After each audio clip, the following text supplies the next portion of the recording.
Hi, Sam Tober, Sound of Joy Music Services, and we're going to work on building your chords. We're in the key of C. You may do a little bit of a scale here. Again, to practice the hands moving,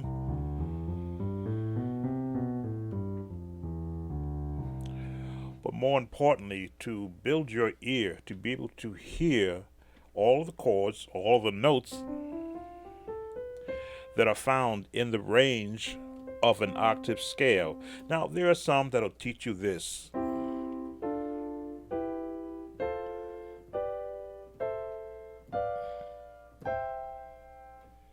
Major, minor, minor, major, major, minor, diminished, and major again as your first building block.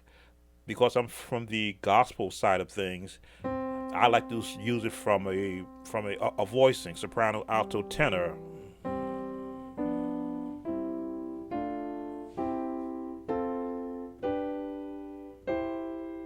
Now, what I have to be able to do is to hear the highest note and every note below it.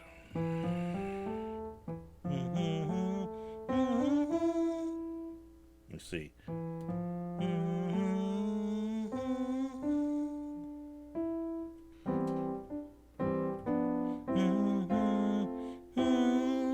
There it is. So now I've changed the actual dynamic of the voicing. The again top note, which is the melody, follows the scale, but now the notes that are beneath it form what we call chord. Now I don't have to stay here. I could go change one note,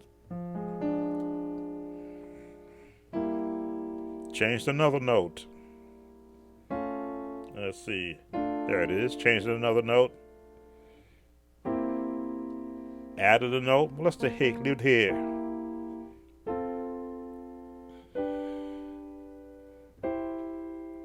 So now I've altered all the notes below.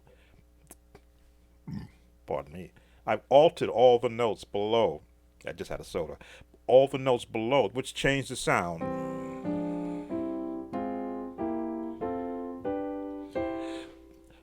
As a person writing a song, you always want to hear the melody first because then that's going to dictate what family of chords or notes you're going to incorporate with that melody. Let me see.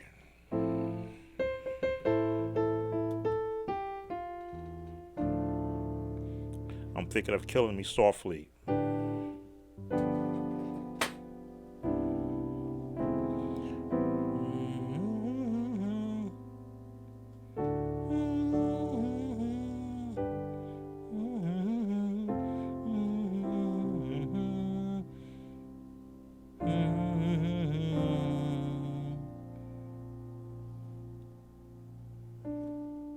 There we go.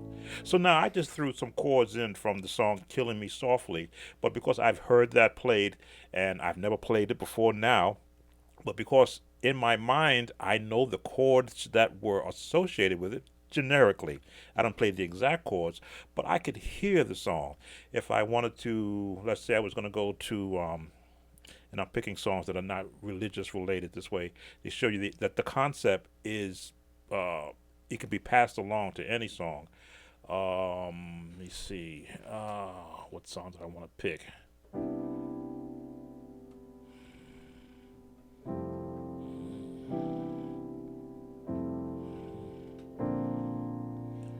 I'm just making it up.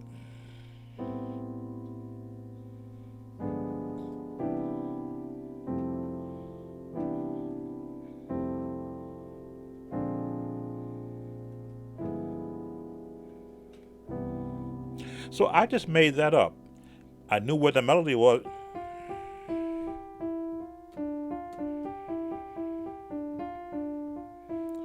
But you didn't hear the melody because you heard every chord that I put beneath it. Now you hear the melody.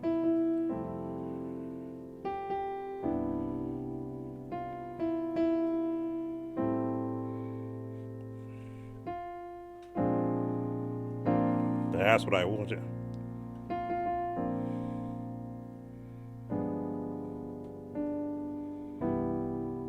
So when you add a lot of chords beneath a melody, the melody disappears. So now you've got to make the melody more prominent by having movement.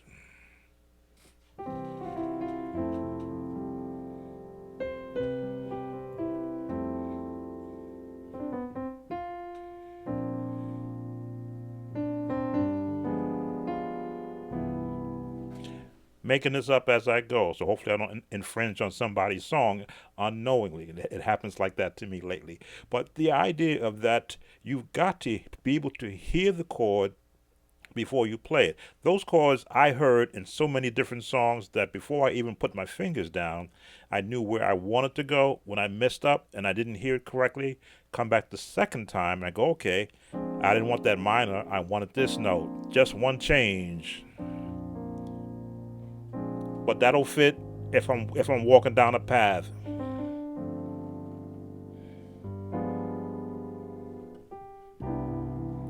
So and that is the whole thing to actually building chords. Find a range and not just your normal scale, but all of the other notes associated with it, chromatic scales, and find what notes can you find within this scale. Just just following it out.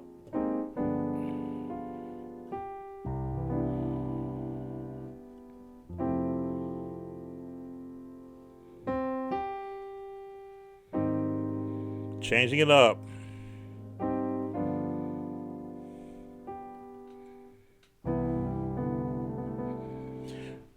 The adding chords to I think I wrote this on another site. Your melody is the message. Rather, lyrics are a message. Melody are the is the gasoline, and chords are the vehicle which helps to transfer the music from the creator to the listener. So you've got to have a melody, a scale to work from, be it a major or a minor or harmonic minor. And then the idea of, well, what message do you want to give with the scale? If I'm using a minor scale,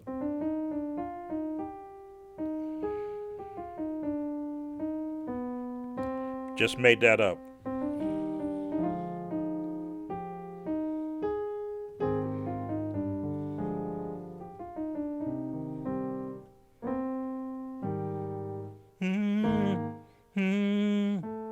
A flat.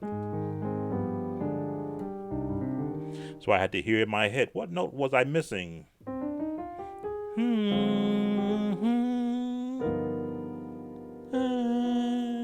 And go to the major. But all of those particular chords have to already have been introduced into my mindset.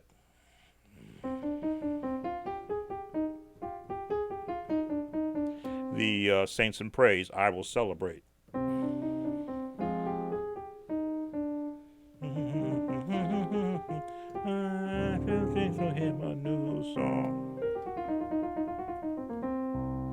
Again, the runs come later. But just building chords. If you're going to build minor chords,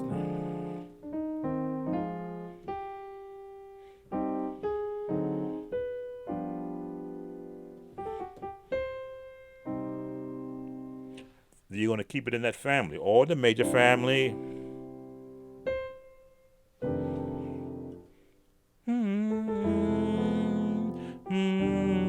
Change. B flat.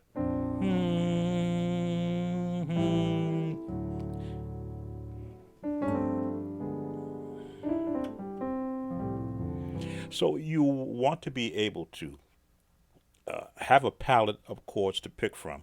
So here's some that I always recommend.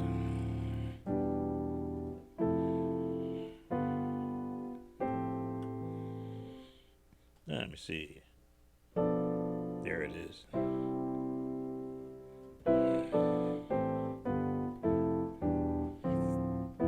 There it is.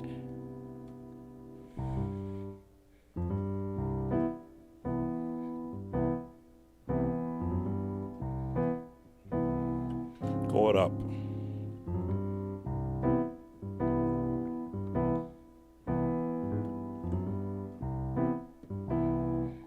Go up again, chromatic. Go back down. Learned that from a music teacher back in my very early days of trying to understand what is this music thing.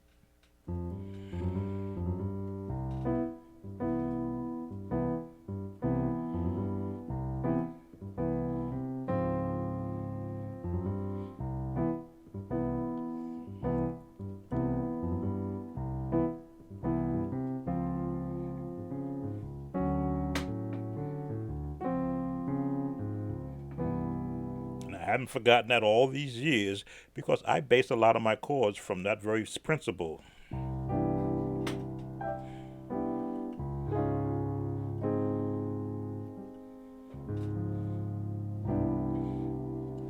But I've added to it. And the whole chord thing is that everything you can possibly absorb music wise, go get it. The baby sharp,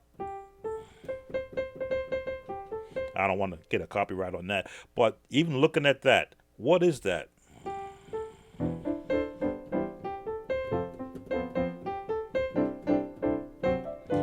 Chromatic scale.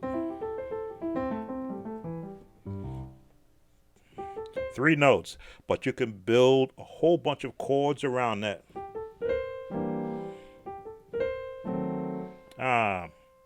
Minor.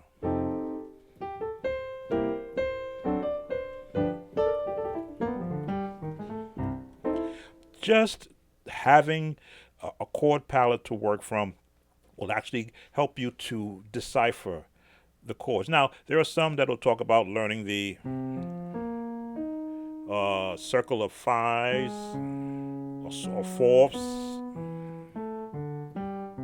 I've always pushed that. I think I have one of my videos does teach my version of that. I don't go the full length of it. Because to stretch that far will throw you off. I cut it in half.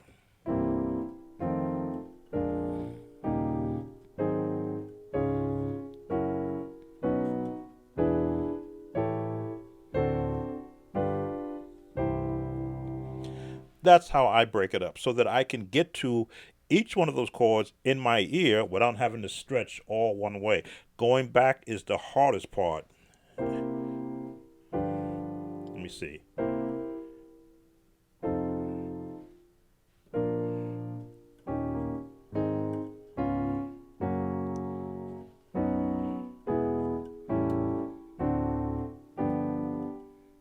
Right? Is that right? Make sure I got it right.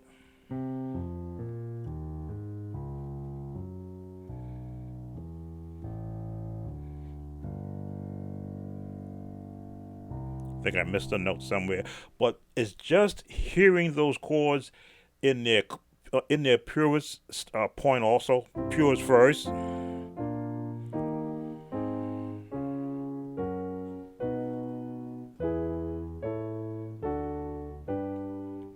And then adding on to it.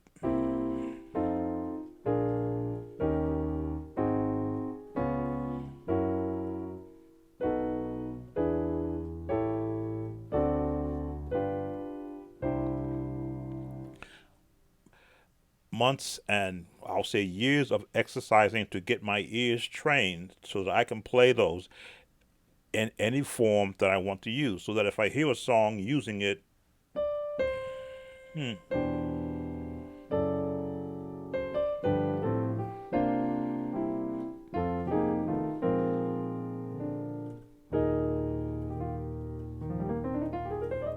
So when I heard that song using those changes, I said, wait a minute, I practiced that.